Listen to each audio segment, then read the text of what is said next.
Cher Taureau, ce mois d'octobre vous place face à des responsabilités à la fois pratiques et émotionnelles, étroitement entrelacées. La pleine lune en Bélier ouvre une fenêtre sur votre 12e maison, révélant des aspects cachés ou ramenant à la surface des souvenirs du passé qui réclament une résolution. Cette pleine lune pourrait vous offrir une profonde prise de conscience intérieure et vous pousser à réévaluer votre trajectoire.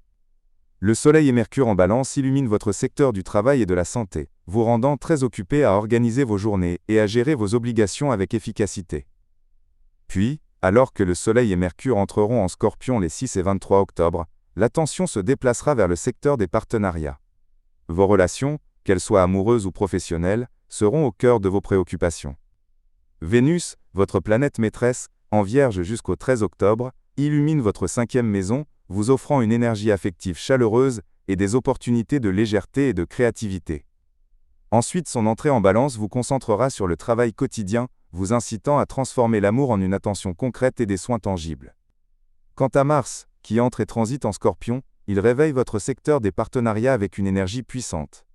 Celle-ci peut être positive si vous la canalisez, ou conflictuelle si vous réagissez avec trop d'impulsivité. Les aspects planétaires rendent ce mois plutôt changeant. La quadrature entre Mercure et Jupiter pourrait révéler un conflit entre le travail et la famille. Celle entre Mercure et Pluton pourrait exiger une revue de vos engagements pratiques.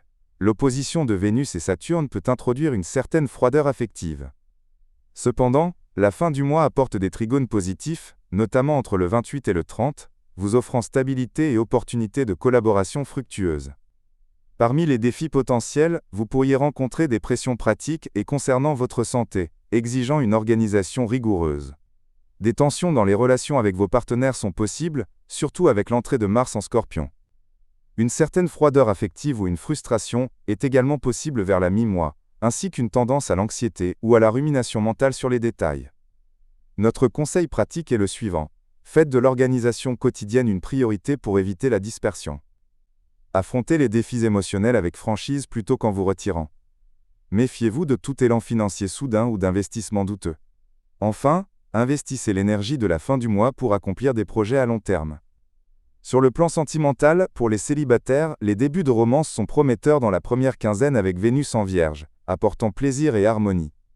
La mi-mois pourrait cependant introduire une certaine froideur ou des reports, avant que l'atmosphère ne redevienne dynamique en fin de mois.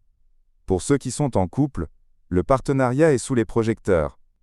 Mars en Scorpion peut provoquer des discussions vives avec votre partenaire, mais c'est une opportunité pour reconstruire la relation sur des bases plus claires. Sur le front du travail et de l'argent, ce mois est résolument pratique. Le Soleil en Balance vous pousse à gérer les détails de votre travail